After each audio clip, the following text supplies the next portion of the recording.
Good evening. It's so nice of you to join us here on Facebook Live and Zoom Live. My name is Nelda Schulte, I'm Gil. and he has a last name as well. Donker's good. There you go. And we're joined by our special guest tonight, Bill Biko. Do you want to say hi? There, he said hi. Bill is, we're really lucky to have him on our program tonight because Bill has been the owner of upwards of 50 rental properties. He's rented and owned single family dwellings and as well as rooming houses, which is an entirely different kettle of fish from anything else. Bill has a wealth of information about just about everything to do with real estate, including evictions. And he has a business called the Educated Landlord, which I think is a very nice name. And it should also have in brackets the profitable landlord, because I think educated is profitable when it comes to landlording. And I think Bill agrees with me. That's probably why he's nodding like that. Yeah, they go hand in hand. They go hand in hand. So tonight, what I was going to talk about is I'm just going to ask Bill questions, and we're going to banter back and forth because, of course, we all have our opinions of things. And Bill, I'd like you to start out, please, and tell us what are the main things people need to consider on our tonight's program of converting your home to a rental property. When they want to convert their home to a rental property, where do they need to start? What should they consider? Okay, so I guess I should preface this with there's no real right or wrong answer with a lot of real estate. There's better practices and things that work so much better. And that's what we try to do as landlords. We try to stick to the things that make our lives easier and make things more profitable. And that's part of the education process that we learn. So one of the key questions, if you're turning your home into a rental property, is why are you doing it? Are you doing it as an investment? Are you doing it because it's just poor timing for the market and you can't sell it and get what you hope to get out of it? Are you doing it because you're tied into a mortgage that's going to have a huge payout penalty if you try to sell it all of a sudden? If these are some of the factors, you just kind of have to do some reverse engineering. If you're turning it into an investment property, the question is it really an investment property? You might need to do a little homework and figure out how to calculate some cash flow. And I do have some tools on my website that show you how cash flow actually looks like. It's not just a matter of paying your rent, your mortgage, and your taxes. You got to cover things like vacancy. You got to cover things like maintenance. And a lot of new landlords forget to take that into account. Yeah, actually, I was going to talk about maintenance because this one comes up fairly often, or it did for us, with people who they'd live in a property. I can think of one woman who owned a condo, and when she left, the fireplace didn't work, and there's some other things that didn't work as well, and she was freaking out. She said, well, all those things worked when I lived in the property. And I said, well, properties are like bodies, they kind of, things break down after time, and you have to maintain them, or they don't get fixed on their own. Yeah. So she was kind of surprised by that. And we found a lot of people were very surprised by that. They thought they could just hand it over to a property manager and just wash their hands, and that would be it. There'd never, ever be any expenses. So what have you told people who about capital or operational costs for converting a home to a rental property? Well, here we come back to no right and wrong, but a good rule is just jail time. Yeah, jail time. How new is the property, or how much renovations did you put into it? I mean, we typically have a renovation budget when we pick up a property, and depending on the condition of the property, maybe it's 5,000, maybe it's 20,000. And depending on what all we're doing, we know where we're starting from. So if we've done a ton of renovations, fixed a bunch of stuff up, made sure all the appliances are spiff and span or even new, maybe we don't need quite as big a maintenance budget. If we know that we have to replace that roof in 7 years, we have to make sure we have a budget set aside for that. You got to plan for some of these things. Yeah. You don't want a $5,000, $7,000, $10,000 expense just suddenly going, hi, how are you? Yeah. I mean, the same can be said if you're taking your home and turning it into a rental. What pending maintenance do you have? If it's a 25, 30-year-old home and you've still got the same furnace, you probably won't have the same furnace in 5 years or 7 years. So you're gonna have to budget for that. If the roof's never been replaced, you got to budget for that. You might think, well, my insurance will take care of that. Well, they don't take care of much of it these days. No. A lot of those policies are reworded so that most of it's back onto the homeowner or the investor that owns the property. So if it's your home and you've taken immaculate care of it, you probably have a much lower maintenance need than a home that you've just kind of lived and slothed through and might have pending stuff or stuff you've just put off. And then you still have those things like the furnace or the fireplace that you talked about. You never know when a fireplace might just quit. You never know when a dishwasher might just quit. You never know when you have to replace a washing machine or a dryer that worked beautifully for 7 years, but doesn't work for 7 years and 2 months. Yes. Yeah. I find the newer appliances don't last as long as my mother's appliances did. Oh, definitely. And I think I replaced the washers and dryers in my Fort Mac property maybe 3 times now in 15 years. And one of them just had a hole that was in a pipe in the washer that change would get stuck in. So because I'm female, I don't keep change in my pockets, but because there were so many men who lived in the property because of, all the tradespeople who were there, they did. And it kept getting stuck to the extent where it was getting too expensive for me to bring in somebody and pull it apart, take the change out. So we just replaced it for the third time. If it was a couple $100 worth of change, it might pay for itself. Yeah. Probably a quarter and a nickel at a time. It just didn't work out. Yeah. Yeah, you got to put the change in the right place, and the hose wasn't the right place for it.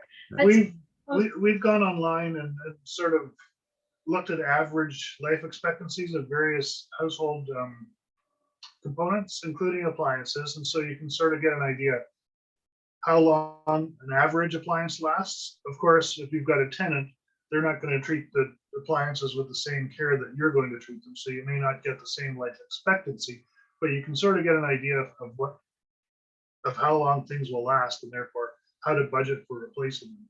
yeah, and I'll extend that to faucets as well, and toilets. Faucets, 5 to 10 years, and if someone's been rough on them, they won't last as long. So again, we had another fellow who would get so upset every time we were going to replace a faucet. The tenants would complain it was leaking, it was making a mess, and we'd say, well, if you fix it now, you're not going to have a big mold problem later. And it's not that expensive. It's like $100 or something. But he just hadn't really anticipated that there would be maintenance costs. So they are going to happen. And it's things like that too. You don't want to get the cheapest stuff all the time. No. Because it tends to wear out even faster than the stuff you might have to pay 10%, even 15, 20% more for. If you get up past that contractor grade, yes, suddenly you've got something that's significantly sturdier typically. Not always, it's no right or wrong again, right? Mm-hmm. So, you spend that little bit extra money and it can just make things better if you do a lot of the preventative maintenance.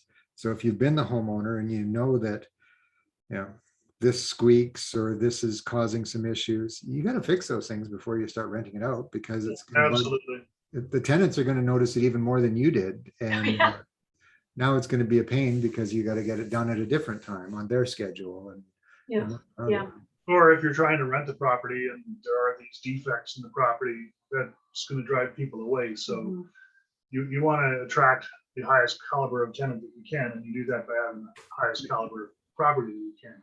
And I'm just going to backtrack a little bit because we've talked a little bit about insurance and what they will and they won't cover. You should notify your insurance company that it's not your primary residence anymore and that you're converting it to a rental property. Correct. And who else should you notify? Well, you may need to tell your mortgage company, but that can be a trap as well. So, some of the mortgage companies aren't too excited about properties being rentals. It can be kind of hit and miss whether they suddenly go, oh, well, you're going to have to get a new mortgage, and that can change everything. So I haven't heard of any of the companies getting upset if they found out after the fact. I don't want to necessarily say, go ahead and do it and ask for forgiveness later. Yeah. But, in my experience and the people I've talked to, for the most part, people don't tell their mortgage companies that it's switched over to a rental.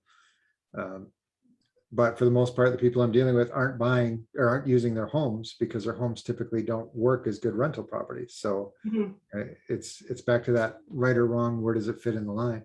Right. It's been my experience that some mortgage companies want 25% equity in the property or 25% down payment for it to be a rental as opposed to the standard 20. So you could find yourself, if you're dealing with a company that wants 25% and you don't have that extra bit of equity, you may be violating the terms of your mortgage and unable to qualify for a new one. Yeah. So you get caught in a trap. So now we go back full circle as to why were you renting it in the first place? Yeah. All roads lead back to Bill's first question. Yeah. So the other thing I wanted to bring up was appearance. The outside of the house, of course, the exterior, what should you do with that? Well, you want a nice, clean, presentable place. And sometimes we're too close to our own properties. You see it all the time when you're talking to homeowners that are getting ready to sell their property. And, Yeah. oh yeah, my neighbor sold their place for, 550,000. I think we should be able to get 560, 570. And it's like, well, I looked at the information on that other property. They had granite countertops, they had all these stainless steel, they had the wood flooring. Yeah, but our house is really nice. It's like, okay, that doesn't matter. We got to compare this to other things. And, you got to look at those shortfalls. Do you have bushes that are kind of overgrown out front that are going to kind of detract from the appearance of the property? Do you have, weeds all over the yard, or all these little things, all these little flags that make tenants go, well, maybe we'll look at the next one. When you're renting a property out, you're selling it. You're Yeah. selling it to potential tenants, and you've got to make a great appearance. Experiences we used to have, we would bring in professional cleaners or spend, a day and a half cleaning ourselves, getting a property ready. And we would have tenants come through and they'd go, wow, the last two places we looked at had dirt all over the baseboards. And, this place is so nice and clean, can we get an application? And that's the kind of effect you need when you're doing this. Yeah. I remember when I rented my downstairs suite in Fort McMurray, I frequently hired a cleaning lady, but then I do another clean on top of that. So the place was just like gleaming, shiny clean. I have a word for that. It's Nelda clean. So I remember one set of tenants opening up the door, potential tenants. They opened the door and they looked in the entrance, which was like shiny, clean, smelling nice, looking fantastic. And they said, we'll take it. They hadn't looked at the suite at all. They just looked at the entrance. And then they told me they had been to other properties where people had like slept in the bed, there's garbage on the floor. And they said, why would you show a place like that to somebody who wants to rent it? And so, yeah, here's the standard. It's whatever you're used to living with is what you're used to living with. Think 5-star hotel for cleanliness. And then let's talk about the inside. What about colors and decor on the inside? Now, in our preamble, we discussed this. And I'll just point this out again because it was such a great point you made. You may love the inside of your house because you've got your boys' room with the bright blue. And let's explain about the daughter's room again. Nelda? Oh yeah, it was a day glow purple with a big beautiful border of unicorns jumping over fences. That is just perfect for her. I mean, it brought out her personality. It just really represented her. But you're limiting yourself to what tenants might want. If you're trying to rent somebody and they've got 2 boys, for instance, that room's a no-go. It's like, that'll just turn them off right away. Or if you find somebody who doesn't necessarily like purple, it makes it more difficult. And then from a maintenance standpoint, this is back to being that educated landlord where you learn some of these systems and practices. All of my properties were one single color with white trim. I love that. So 8672W was my paint color. And we would have 5-gallon buckets of paint, and we could go paint a whole house without having to cut in half the time, or we could patch a wall, or we could do anything quick and easy without going, oh my God, what color was that wall? What color was that house? Yeah, and you never get an exact match either. And They if also- it was off a little bit, it was just one tone off. So it was easy fix. So. Easy peasy, which is great. Yeah, the living room in this house with the day glow purple girls' room also had a bright orange and a bright green walls in the living room. And then the downstairs had a black and white floor, which was pretty nice, but the walls it almost looked like a circus tent to me. They were purple and orange and green, and like there were so many colors. It was like, ah! So I talked to the owners about neutralizing. I said, can we paint it beige? And so we don't like those colors. And I said, well, are you ever going to live here again? And they said, probably not. And I said, well, you got to make it so that it fits everybody's furniture color. The green and purple and orange and pink and lilac. Most people aren't going to have furniture that's going to go with that. So that's going to be a turn on. We think of that extra work as big expenses, but the reality is, you spend the extra money to get the painting done, you spend the extra money to get the cleaning done, and you get it rented in a week Mhm. versus having it vacant for 6 weeks or 8 weeks or 12 weeks. And vacancies kill you more than anything else as a landlord. 1 month of vacancy could wipe out a whole year's worth of cash flow for Yeah. most people. Yep. And Here's the other funny thing they did. They decided to have a cleaner come in because I made it a requirement that we had to have a cleaner in. So they brought a cleaner in, but she stayed with the cleaner and told her not to clean the fridge, not to clean the floor, like to just basically just dust over. And so they, of course, didn't do a very good job of cleaning. And then she got the painter to stop painting when he got to the baseboards and the trims on the doors. She had her 13-year-old daughter do that with a white paintbrush. It looked like it was a disaster. So it took us a few months to rent the house because it just looked so amateurish. People would come in and say, "Oh my gosh, this looks horrible. Who did the painting here?" And not one person, but everybody. And you see that, and you wonder what other shortcuts were taken. Yeah. Yes. And now you've got this stigma of, well, maybe they don't take care of the place. Maybe they won't take care of us. Maybe they're not very good at this. Maybe we should look at the next place. Mhm. And you've set that table. You got to set a fairly high standard for what you're doing. And one of the things we always did is we over renovated. Not to the granite countertop level and high-end stainless steel appliances, but we make sure we found out what was similar in our neighborhood, and ours was always a little nicer. Hmm. Whether we just had nicer, taps and Decora light switches versus the neighborhood which had all the regular light, just Right. something to make it a little bit nicer, and then we charge a little bit more. Mhm. So if the going rent for the area was $1,500, we'd be able to charge $1,575.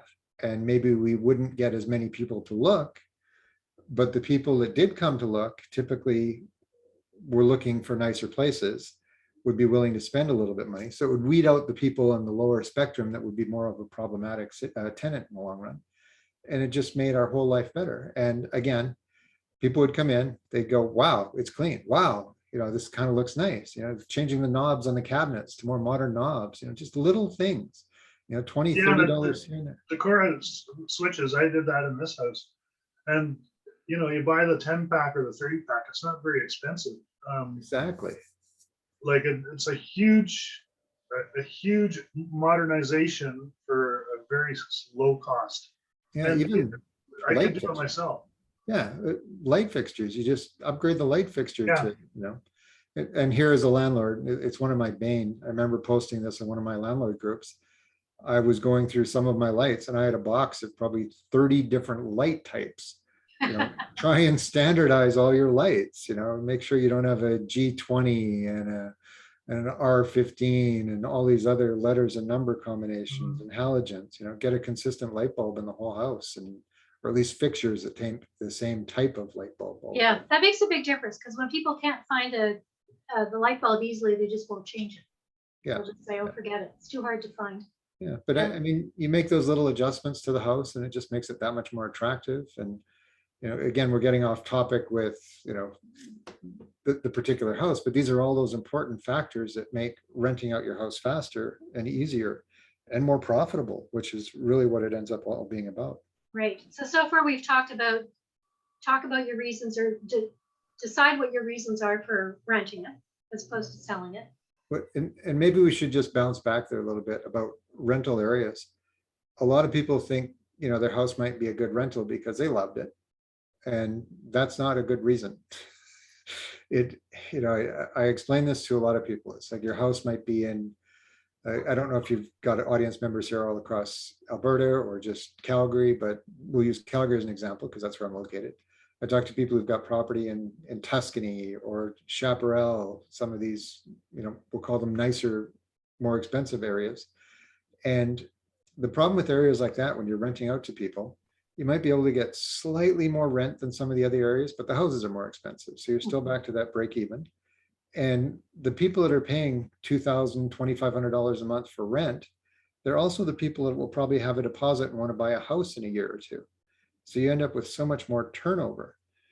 People look at Forest Lawn and Forest Heights and those kind of areas, and they go, well, it's kind of the, bad areas. Senior part of town.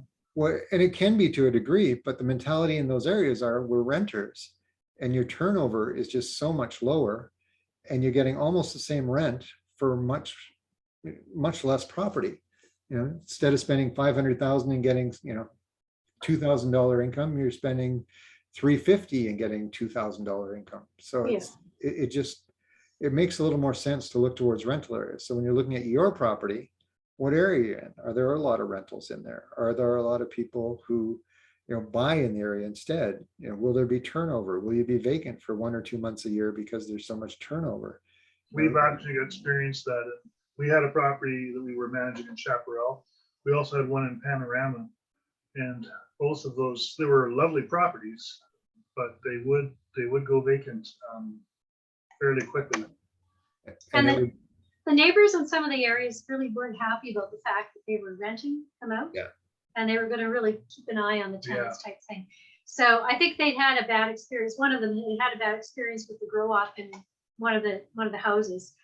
And the people in that neighborhood were very house proud. They don't work for oil and gas. They made a lot of money.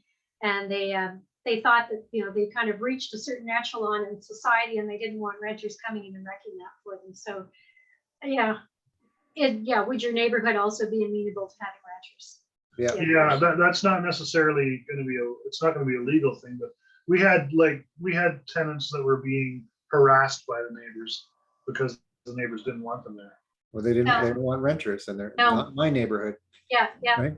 You get some of that too. So take a look at your reasons, take a look at your neighborhood, your property, see how much you could actually cash flow, what people could actually make in that area, what your turnover would be. There are kind of a lot of things to consider. And then once you're looking at the property, fix up all the stuff that isn't working, clean up the front yard, you know, paint, tidy up, neutralize the insides, standardize things so it makes it easy on you. Then You talked about fixing and repairing and looking at maintenance costs, like, you know, what are you going to have to do long-term, short-term?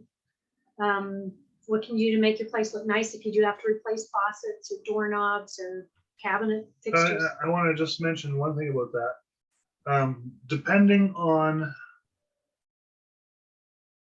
I believe, like, at this point, you can start expensing some of that work out because you're turning this into a revenue property. So, like if you're painting, that's going to be an operating expense or a current expense. So you can take that out of your income for the year. Yes. But this brings up another point that we talked again about in the preamble.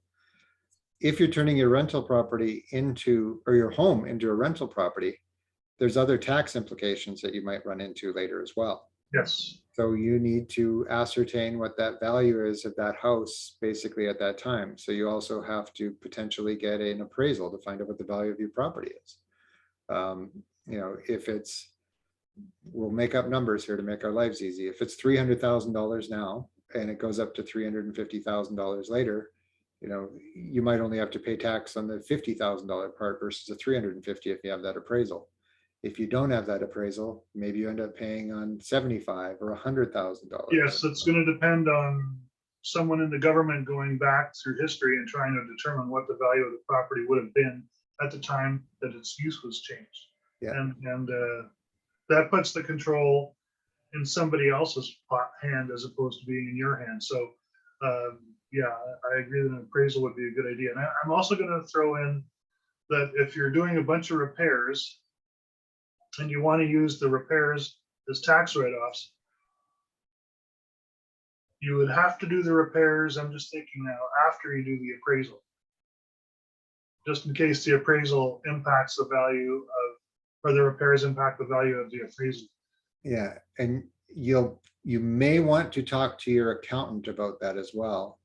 Yeah, that's probably a good idea to make sure because everybody's situation is different. And if you are making $200,000 a year and renting it out, you will have different tax deduction requirements than somebody who's making $60,000 a year and this is extra income that they need. So that gets to be a huge aspect of that. And, you know, you see that all the time in various landlords groups, you know, what's the best tax strategy to do this? It's like, there is no best tax strategy. What's No. your unique individual circumstance? Yeah, And yeah. Yes, I agree. That's like some of our people do take a capital cost allowance and others don't, depending on their personal situation because of the long-term tax implications. Yeah. So, yeah, Should this we is, do, well, here's another one that's probably an important one. Should you do this under a corporation? Mhm, Well, again, it depends. mhm. Most of the time, if it's your only rental property, it's not worth it. It'll cause more cost to you than anything else. On the other end of the scale, if you're making $150,000 a year and you have to contain this as a different deduction, it may make more sense to have it under a company. But at the same time, if you need extra deductions, it might be more important to have it under you. So talk to your accountant and determine where and how that might play out. that's really good advice. Yeah, that's excellent advice. Yeah. So let's say everything's good. You take a look at your property, you say, great, it's in front of a bus line, there's a school across the street, there's shopping around the block. I can clear this with my insurance, no problem. My mortgage broker's good with it. And I'm going to go ahead and rent it. I can cash flow if I make a certain amount of money. Now, what do you need to think about? You are now a landlord. You're not just a property owner, you are a landlord. Well, you're almost a landlord. You're almost a Right. landlord. What's the So- big rule? What's the big legislative body people need to know about as a landlord? We run under the Residential Tenancy Act in Alberta, and it is available for download for free. If you look up Residential Tenancy Act Alberta, you'll be able to find the PDF. I would highly recommend before you do anything else, read through that 10 or 15 times. If you have sleep issues, this will really help. It is legible. Like it's not too legalese. Yeah, there's But a lot of, it is a hard chew. I would agree. yeah, there's a lot of grind as you go through it, and a Yeah. lot of stuff that your head might even spin around 2 or 3 times as you're trying to wrap your head around it. But there's some very pertinent information in there. And then, as always with legislation, there's nuances with a lot of this stuff. And unfortunately, we learn a lot of these things by doing them wrong. Mhm. So, start following some of the landlord groups around, start talking to some of the landlord people and understand some of these nuances. And, I'll give away a few of them right away here. In Alberta, you want to use a fixed term lease. Yep. No ifs, ands, or buts. The reason we use fixed term in Alberta is because as a landlord, we can decide not to renew a fixed term at the end of the term.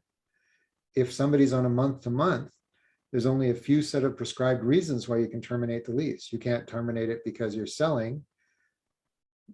Well, let me clarify that. You can't just terminate the lease by telling the tenant, hey, I'm selling. If you're selling it, you have to get the conditions removed, and then you still have to give the tenant 90 days notice after conditions are removed. So it could be 120, 150-day possession, which could really hamper the ability to sell it. It's little things like that that'll make a real headache. If you've got one of those borderline tenants who's, the door creaks, the light switch doesn't come on fast enough, the tree is too green, they just have little things that bother them that are just pecking away at you. If you're on a fixed term, you don't have to renew. And this is one of the little nuances in Alberta versus a lot of the other areas where, other provinces, other states, month to month is a better way to go in many places. But specifically here, fixed term is the way to go. The other thing with this is when you're getting a new tenant, you're not sure what you're doing, maybe go with a short 3-month fixed term lease. If you find everything's wonderful with this new tenant, great, extend it for another 9 months. We have specific rules covered in the act that say you can only raise the rent once every 365 days. If you get that to a year schedule, you're able to raise your rent in a year. Right. There's other important things like, this is a whole subset, but screening tenants is a massive factor in making sure you get the right people. Mhm. You may not believe this, but bad people lie. And, it is very easy for a nice new landlord to think that somebody's giving them just a story that's just heart-wrenching, only to Yep. find out that it was an entire fabrication. And now they're stuck with some demon of a human being that's just making their life miserable. There's processes for doing screening. Nelda can probably go over some of that. I have information on screening on some of my websites. It's such an important factor. And if you can do proper screening, you can get rid of 90% of your headaches right Yeah. away. we have a person who lives behind us. Well, they own the house there. And I think she bought it about 20 years ago. And then she got remarried, and she and her husband and their daughters moved to another property, and they decided to rent out the house that she bought. And she had extremely, extremely good luck. The first tenant she rented it to was American. He came to work here in Calgary. This was close to his work, and he stayed for 14 years. Wow. And he was the best tenant ever. Always paid on time, cut the grass, took really good care of things. She loved him. She thought, boy, renting is so easy. I don't know why anybody thinks this could possibly be difficult. But he got deported for some reason, and she had to rent her property. And then she just had a string of horrible tenants because she didn't have a screening process. Because she was complaining to us, oh, the tenants we had before these ones were drug addicts, and the 16-year-old in the house was the only sane person I could talk to. And then she got somebody else who had all kinds of issues and would speak in this demon voice and scream at people, and on and on. So and there again, she had no idea that there was a screening process because she'd never done it before, because she had no idea it existed. She thought she could just take somebody at face value. She and her husband were good church-going folk who believed in the best, They and seem like nothing such wrong nice with that. people. Yeah, exactly. Yeah. We're really, really rigid in our screening process. We've been told that it's easier to get into Fort Knox than to become one of our tenants. Not a bad thing. And by the way, I have a PDF on my 5-step tenant screening process, and very shortly I'm going to offer that for online learning Okay. for a really, really cheap price. Cheap, really cheap. And it's just an hour. So, anybody can learn it. Everyone should learn it. Yeah, I mean, it's such an important part of being a landlord. I mean, you get great tenants and your life gets so much easier. And there's no guarantee that your great tenants don't go sideways over time, because time and circumstances, families split up, people get laid off, especially these days. And that puts a lot of pressure and changes the scenario. But you do your homework at the beginning and you kind of hope for the best, and it makes life easier. So, we talked about the RTA, we talked about the fixed term leases, a maintenance schedule for your property. You want to get out to your properties and do, maybe quarterly inspections, but at least, once a year or twice a year if possible. Get out there, get spring and fall, check your smoke detectors, get a little walk around your property and make sure that everything looks okay. And, question why there's 32 luscious plants in the basement with all that lighting. Or why there's 10 beds in the property, Yeah, just Why do little people keep things like coming that. and going? Why do they not stay for coffee? Yeah. Okay. Yeah, you get in there and you do that, and it's just some of your processes. We talked about screening, we talked about leases, security deposits. Oh, here we go. Here's another big one. Before you finish signing all of your paperwork, all your leases, and doing your walkthroughs. Walkthroughs are hugely important, doing a pre-walkthrough to get all of the condition of the property before. Nobody gets into your property and gets your keys until you have all of your cash up front. So your rent and your security deposit. Security deposits are not paid on layaway. Rent is not paid over time. It's all due before. And if they're paying with a check, it has to be a certified check, or they have to pay you, 2.5 weeks before. So there's time for it to clear. These days of e-transfers and everything, you should be able to find out if money's good within, typically a few hours. Yeah. But nobody gets keys because you're in a very exposed position during that time. Yes. Maybe you made a mistake with your screening. Maybe you did get a professional tenant that was a little smarter than you and knows how to work around, the average screening. And now that they're in, you can't collect a security deposit from them. It's virtually impossible to get money out of them for that. Maybe they don't pay rent. Well, at this point, it's about 6 weeks to get a hearing with the RTDRS, which is a residential tenancy dispute resolution service, which is a process for evicting tenants. Well said, Bill. I always stumble over my words with that one. I go RTDRS, and then don't ask me to tell you what the individual words mean. Well, they could be in there for 2 months, and you don't get paid for any of it. And then they can find excuses to drag it out for another month if they're really good. And in the meantime, they've not given you a damage deposit, so you're not going to get any money for any damage they do either. So you're going to be having to spend money on repairs, and you're going to be losing all your income for that time. Well, 3 months. Rent, 3 months, 4 security months. deposit, upfront, do not sign anything and give them copies of anything until you got all the money up front. That's the Yeah. only time you release the keys. What was the other thing I was gonna say? Oh, yes, if you do sign the lease, you sign it, they sign it, you date it, you got yourself a tenant. Yep. Unfortunately, even if they don't pay the rent. The only way to get them out is through legal means. Yeah, so there are lots of, like Bill said, nuances to the RTA. I don't think it actually states that in the RTA that they have to pay up front. There isn't anything that says that. Nothing in there that says that, but there is the nuances of them not having to pay the security deposit, which is the big issue. Right. So, and I've seen it happen so many times, and then the landlord's trapped. Yeah. So, well, I'm going to evict them because they didn't pay the security deposit. You can't. No. So, well, how am I going to get my security deposit? Well, that's not really my problem at this point, because I warned you to get it before you gave the keys. Yeah. So now you know. Now you have no excuse. So So the other thing I have on my notes is the emotions. You know, when you're a landlord, and we're humans, we do tend to get emotional. But being a landlord's a business, and you kind of have to separate the emotions. And when it's your original home, you become even more emotionally attached. So you have to be careful with that. And one of the mantras I try to put into new landlords is, you're running a business. It's not a hobby. It's not something fun. It can be fun, but it's a business. And you have to separate the emotions from the numbers. And you do that math, you make sure it actually cash flows. You know, you do the projections to make sure it's going to work for you. If it's something you're just doing for a few years to get to the end of that mortgage, so you're not stuck with a $15,000, $20,000, $30,000 payout, you know, you just do the math to make sure it works and make sure it all plays out on time.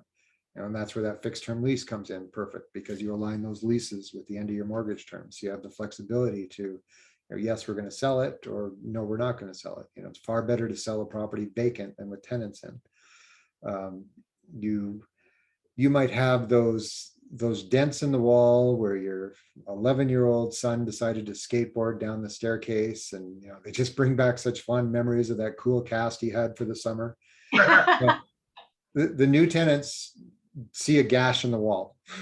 You know, they don't see a memento of your child's growing up. You know, so you've got to patch that stuff up. You've got to fix all those little things that may mean something to you.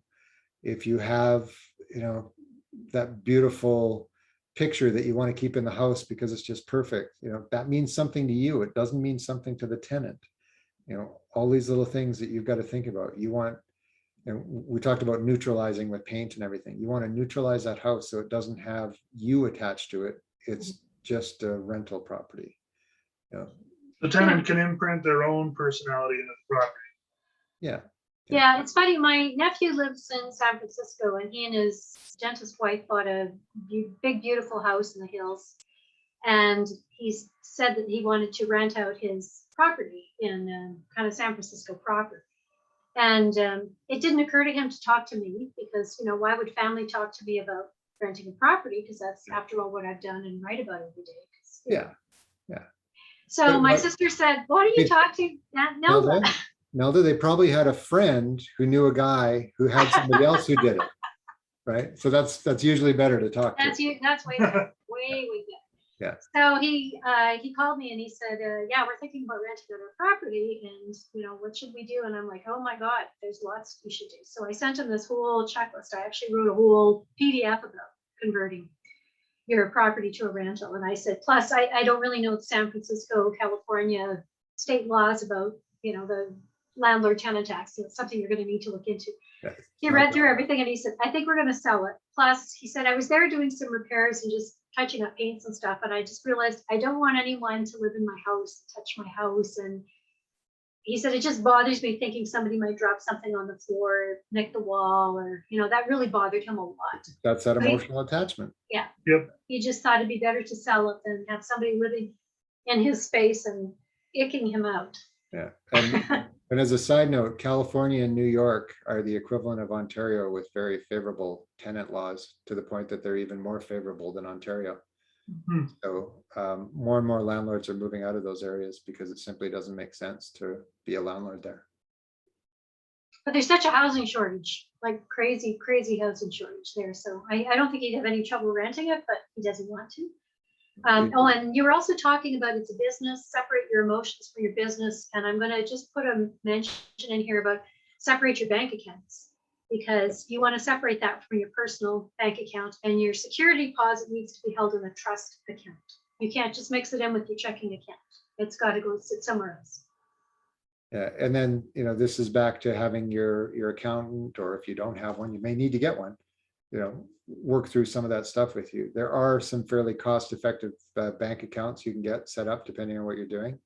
But if you end up with multiple properties and you have multiple bank accounts, you can get smothered in fees. So, figure out some of those ways to save a few dollars on the back end, which pays for itself over time. So more nuances, little More things. nuances. There you go. And then now here's the other thing. You are dealing with tenants, you're dealing with people. So now you're managing people and expectations. What should you do around that? Well, that's pretty wide open. It's maybe too wide open. Yeah. So I think maybe one area I'd say is make sure they understand you're the boss, essentially. They're playing in your ballpark. You have the rules in place. One huge thing, I guess the other part we should mention is I also run albertaeviction.com, where I teach landlords in Alberta how to evict tenants. And one of the big areas where landlords fall apart when they're trying to evict the tenant is they have no evidence. Mm-hmm. They've had all these verbal conversations with the tenant, and they've made, half-hearted agreements where maybe the tenant was late and they say, okay, pay me, but don't be late. Or maybe they don't even say don't be late. Well, that sets a precedent when you do have to try to evict them later for late payments. And the precedent is, well, it's okay if they pay late. So document all of this. You have a conversation with the tenant and you have this discussion, do up a letter after the fact, send it off to them and saying, here's what we discussed. We had the conversation Tuesday, August 2nd, stating that, you paid rent late. Remember, this is unacceptable. Rent is due on the 1st. Now you've got a paper trail showing that you've had this discussion, what the expectations are. If it comes to a point later where there's issues with late rent, now it's not a precedent anymore. Create a tenant journal, keep a paper trail so that you've got all these documents showing what's going on with the tenant. Make sure, they know you're in charge. You're not trying to be a dictator, but, you're far more at risk than they are if something goes wrong with the property. You still have to pay taxes, you still have to pay mortgage, you still have to pay for all these repairs. So financially you're on the hook, and you've got to make sure they understand, you're going to look after them if they look after you, and that's just some of the rules you need to have in place. Did that help? Was that kind of where we were going? Yeah, actually that does help a lot, because you are dealing with people. And I guess one point I was going to make, I wanted you to read my mind, was that people can't read your mind. Yeah. That's a good example of how Bill couldn't read my mind, because you can. You went off on a tangent. But it was a very good tangent.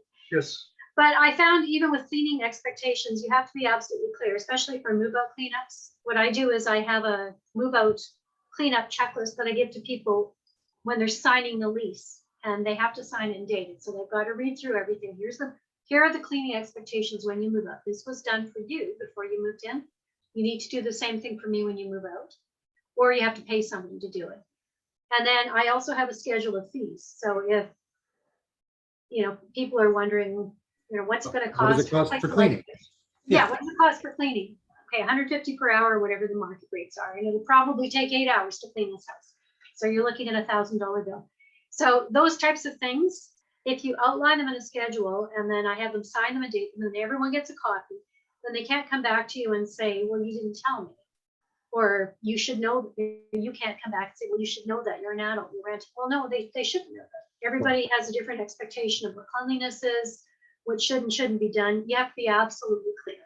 And as icing on the cake for that, I imagine when they give you notice, or when you give them notice you're not renewing, you send them a copy of all of that information as well. Oh, yeah. Yeah. And there's a reminder. I mean, this is that other, it's an educated thing you do as a landlord. You may not do it the first time, but when you get burned on it, you do it the second time, right? Yeah. And I wanted to actually just kind of circle back to the walkthrough, because this brings up a point for the walkthrough as well. take pictures when you're doing your walkthrough, both you're in and you're out. Yeah. Like when the tenant's moving in, when the tenant's moving out, because that's your documentation, that's your evidence of the condition of the property. And then the next level tip is accidentally get them in a couple of the pictures to verify they were there for them. Oh, that's a pretty neat good. idea. You know, I Yeah. never thought of that before. Yeah, it's like, oh no, don't worry, I'll Sorry. just take this quick picture. Yeah. And you know, they're in the picture, you've got proof that they were there for the walkthrough. And when, you know, if it comes up, we weren't even there. They did it on their own. It's like, but the pictures show you were in there. So Yes, learning how to cover your bases as a landlord it's a different way of thinking than if you're thinking of someone staying in your place or a guest staying with you or a family member. You have to make sure you're covering your bases, you're being explicit, you're documenting everything as much as you can. yeah, as bad as it sounds, we kind of have to prepare for the worst Mhm. and hope we don't have to use any of the information. Mhm. And that's like what I find the big thing again with the eviction stuff. You prepare for the worst, you assume that they're going to be difficult to get out if there are issues. You make sure you've got all your documentation, you've got all your paperwork to do the eviction. If you don't have enough of it, you have to wait another month and compile even more, because you don't want to have a 50-50 chance at an eviction. You want a 120% chance at an eviction. And if that means waiting one more month to get it, you're better off doing it than messing up and having it delayed and dragged out. Very good advice. Very good advice. Yeah. So Ask me how I learned. I was trying to think of, that said, there are a lot of good tenants. Oh, You know, because I don't want to scare people off and say, Yeah. oh, I'll never do this, it's too scary, I'm only going to get bad people. I'd have to say out of the 15 plus years I've been a landlord, most of my tenants, most of them, once I started screening thoroughly, are very good. Most of them take good care of the property, most of them pay on time every month. Well, I'd say all of them pay. I've never ever been stiffed. And we have in our Calgary property with our legal suite, we have somebody who's been with us for 5 years. And he's not going to move until he leaves the country. That's what he's told us. You know, gets deported, another one of those. So this comes up in again, back to landlord groups. You know, you hear all the bad stories all the time, because those are the ones that, you know, everybody gets excited about. And you hear the stories from Jim's brother's uncle's friend who had a toilet break at 2 o'clock in the morning. You know, I'm coming up to 20 years. I've never had to fix a toilet at 2 in the morning. No, neither have I. I've had a furnace go out at midnight in the winter, but I've had my own furnace go out at midnight in the winter. So, you know, it happens. It's luck of the draw. The majority of tenants are good. You know, we have these outliers that kind of make life tough. And I'm over 1,500 tenants since I started. The rooming houses really add some up quick. And, you know, the screening that's involved in rooming is entirely different than regular screening. And even with that, you know, I would say less than 3% of all of those tenants were bad tenants. You know, probably 60-70% I would fit into the good category. You know, and it's a much rougher, rugged set of individuals going through those properties. So when you're looking at regular properties, you know, if you have screening in place, the odds of running into these bad tenants just get reduced so much. And you might hear that one story of the evil tenant who destroyed their place. You do not hear the 497 other stories of the great tenants that paid on time, that actually sent the landlord a Christmas card because they're so grateful to have such a wonderful place to stay. And there's lots of stories like that. They just don't come out, and they're not as exciting, because much like the newspaper, if it doesn't bleed, it doesn't lead. Yeah. I had a tenant who stayed in the basement suite there in Fort Mac for, I think she was with me 4 years, and she gave me a gift when she left. And I gave her a gift too. I was very sorry to see her leave, but she was moving to BC. She was starting her own business, and she would have stayed as long as she was working there, but she had greener pastures. So I wished her well, wished her the best. We still text off and on. You know, I have another tenant who was with me 5 years. He and his girlfriend are still friends of mine. So, I mean, there are a lot of really good tenants. Don't get scared off by the bad tenant stories, but do your homework. And this brings up something else now. So tenants are not necessarily your friends when they're your tenants. It's okay to be friendly with them, but don't become Facebook friends and follow them on Instagram and all of this other stuff. It might just disappoint you to see what's going on in your house and get you even more anxious and nervous. You know, I am Facebook friends with a lot of ex-tenants, but Ex-tenants, yes. I wait until after that point. Yes, I've never befriended them during. Yeah. If they want to be friendly after, I'm more open to it. Yeah. Yeah. And that depends on how things left. You know, if they left in a great spot, yeah. And I've got, you know, lots of them that are Facebook friends now because they were good people and they were great, but you got to set those boundaries, you know, and they don't need to see what I'm doing or you know, all the lavish lifestyle I'm living off of that $100 worth of cash. Right. So. Yeah, actually, we had a property that was in Mackenzie town, and I remember asking the two people who were renting it out. They bought it specifically as a rental investment, and I said, "So, how, like in an ideal situation, what would you like?" And she said, "Oh, I'd like to be friends with the tenants." And I said, "No, whoa, time out. They're not your friends; they're your tenants. Yeah, you know, it's a business. While it's a business, think of them as being your employees, not family members, because there's a big difference there." Yeah, exactly. like you said, they're not, they shouldn't be privy to all that information about you, and you don't need to be privy to that information about them. So yeah, that one party you didn't want to know about at your place, you just don't want to I think you probably got a story around that though. Well, no, that one's okay because I learned that from other people. So right. Sometimes I learn from other people's mistakes. Yeah, me too. Like friends, I learned a lot from my friends. Yeah. So I think I probably got a little bit of time. Might be a loaded question, but what about converting a condo to a rental property? Because this, for us, when we were working with these people, this was always, it was a much bigger deal than actually the house, renting of a house. Right. So the good thing is all the stuff on my list I've gone through. So I'm excited about that. So condos are a bit of a unique challenge. My personal thoughts are condos for the most part aren't very good investment properties. And unfortunately, that's where a lot of people get started with investment properties. So much of it is out of your control because now you're subject to condo boards and condo bylaws and cranky people, basically. Yeah. And then, you know, where it really starts to get interesting is with the bylaws. And this is something that started occurring, you know, we started seeing this, I think it was about 16, 17 years ago, where condo bylaws were starting to include restrictions on how many units could be rented out. And somebody would be planning on buying this fantastic rental property and they buy it only to discover they can't even rent it out because there's already a cap and there's already enough rental properties in it. You get to the next point where they've got specific rules and you have to come up with another $1,000 security deposit for the building because you're part of the rental group. And that's not the responsibility of the tenant. No, you can't give them 3 times more than the rent for their security deposit just because having absorbed the cost. And then you run into costs where every new key fob is like $150. And some condos actually will not do extra key fobs. We've experienced that before. Yeah, they say, no, that's what we hand out, and that's it. So if they lose their fob or they run over it. Or if there's 2 of them and like a couple or 3 people and the condo doesn't want to give that many fobs, what are you going to do? Yeah. $100, $200 deposit to use the elevator for people to move in and out.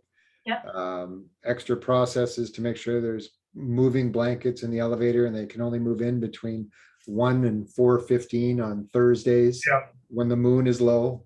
It gets crazy. Yeah. And then, you know, again, you don't know what the condo board's like. No. They can get so fussy because you happen to have the rental unit right beside the president who has a little more control and doesn't like stuff. Yeah. We actually had a property like that. That was really a pain in the neck. Like everything about it was a pain in the neck. Yeah. We had this tenant who lived in the property for a year. And about 9 months in, I think their neighbor got frustrated for some reason. This tenant would go and take his dog out to relieve itself in the grass, which was against the condo board rules. He did it for 9 months before he got a fine. Then he got 2 fines in a week and probably another 2 fines over the next month, just because. And this speaks to a couple things actually. First, we make sure that the tenant reads and initials every page of the condo rules, just to make sure that there's nothing, like they can't say, well, I didn't know this. Second, those fines did not go to the tenant. Those fines went to the owner of the building. So now she's stuck with $1,000 fine, which we ended up taking out of the guy's damage deposit. So yeah, the problem was, I believe that someone wanted that unit. And so they were trying to get rid of him any way they could. And so they started ratting him out to the condo board, and they started fining him. Yeah, and then they revoked his dog privileges at one point. So they sent a letter that said that he couldn't have his dog there anymore. Well, as you know, for most people, if they've got a pet that they've got in their property with them, it's like telling them they have to give up their child for adoption, and they're not going to do it. Well, some people might be excited about that, but Yeah. Yeah, more for children than for pets, though. yeah, exactly. Yeah. So yeah, it can be challenging. And then, my other issue with condos is I've got a feeling that the way property taxes and utilities and everything else are going, and insurance costs these days, a lot of condo fees are just going to skyrocket over the next few years. So it might maybe work right now, but when your condo fee goes up another $100 a month in a year, maybe it doesn't work. And when it goes up $200, maybe it really doesn't work. So lots of challenges. So you got to walk a really fine line with condos. Yeah, I think like waterfront properties in Millionaires Row for condos in Vancouver are probably a good investment. But your average condo here, I would say no, not a good investment. We found them to be more problematic than good. Yeah. Like, and condo boards can be a pain. Neighbors can be a pain. We've got this one condo where the condo board is supposed to be responsible for the exterior of the building. The electrical plug had worked its way loose. Mice crawled through it into the building. We asked the condo board to pay for the extermination because it was a result of the envelope of the building having a defect, and they refused. So the owner had to pay for the extermination of the mice, even though it was a result of the exterior of the building. That's just the condo board. You can't fight them. No. Yeah. And that's it. What they say is the law, and that's it. Well, and the other important part is that the Condo Act supersedes the Residential Tenancy Act as well. So, you may have something in your lease that's perfectly legal and perfectly acceptable, but the condo board rules state that's wrong, and you have to follow the condo board rules. Mm-hmm. So lots of fun. So there are lots of things to think about when you're converting your house to a rental property.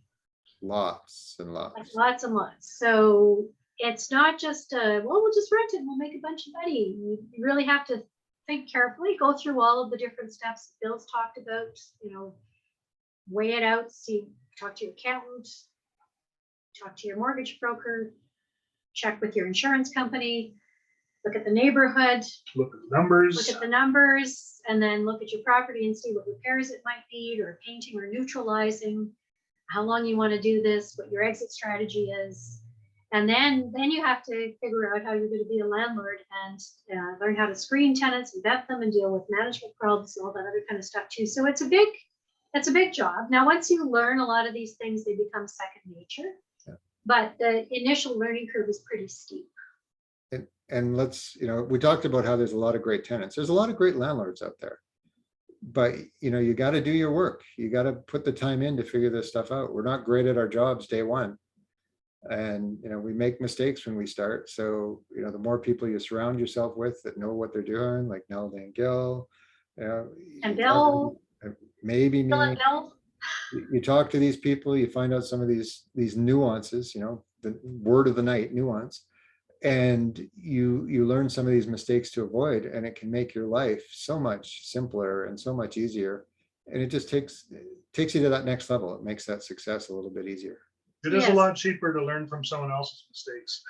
Yes, I mean, I know that now that I've been doing this for many years.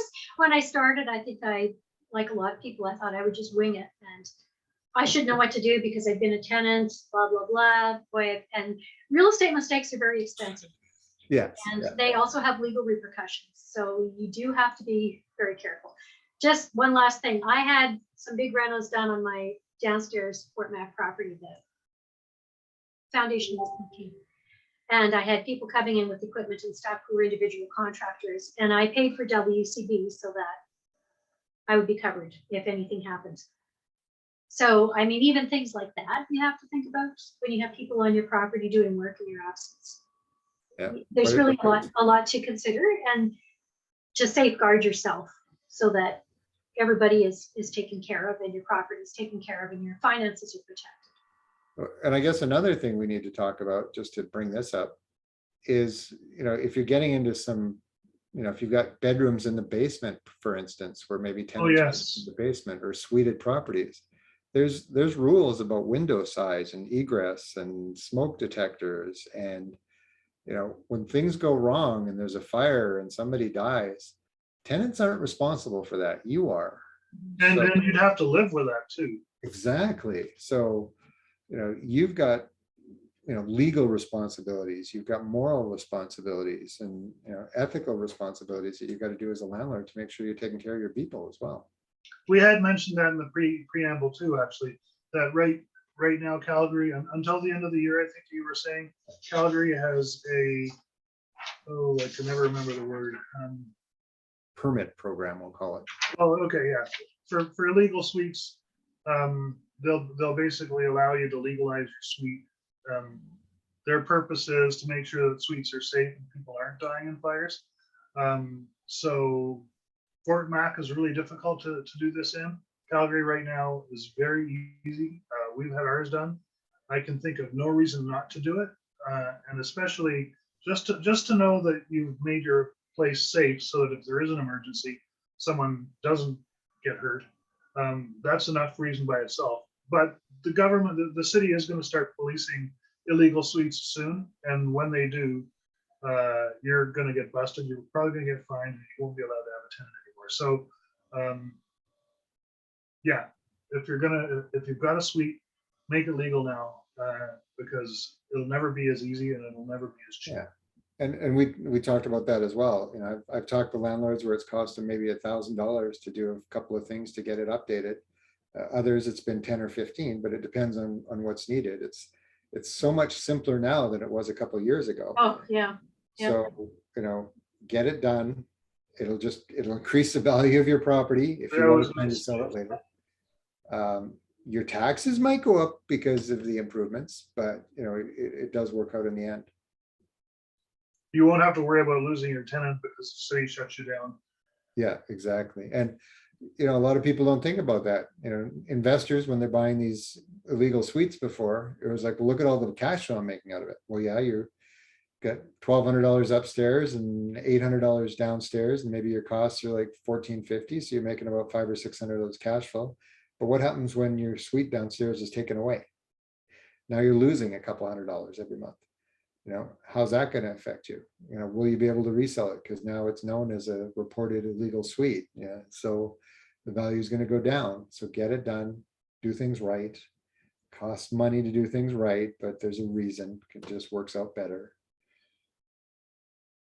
All right. So Bill, thank you very much for joining us. It's now 8:03. And thank you for your wisdom. And I learned something new. Yeah. I really like that tip about taking a picture of the tenants with the move-in inspection or the move-out inspection. Yeah. That's pretty brilliant. So the things you learn from doing it wrong. Yes, and I think we're all guilty of that. So yeah, learn from our mistakes, not from your own. Although we'll all make those again. So thanks so much. So Bill, if people want to find out about your eviction service, where can they find that information? They can find me at albertaeviction.com. and they can find me at theeducatedlandlord.com. AlbertaEviction.com is basically Alberta information. Theeducatedlandlord.com is more generic landlord information. I actually help landlords across North America, as far away as Australia, South Africa, Middle East as well. So it's more the basics, the stuff where single paint colors and processes and systems to make your life easier. Excellent. Yes, and you can also look at a lot of that information, landlording information, on neldaschulte.com. And I have annual landlord forms and addendums and move in, move out inspections and things that make your life as a landlord a whole lot easier without you having to worry about whether you missed something. So That you've got sounded- lots of support. It Sorry? sounded like you said edible landlord forms. Editable. It's editable. Editable. Yeah, you could try eating them, but yeah, not so High in tasty. fiber. High in Yeah, fiber. definitely high in Needs a fiber. bit of ketchup. Thanks so much. Have a good Okay. night. Thank you very much. Appreciate you having me out. Thanks. Our pleasure. Great seeing you again. Bye-bye.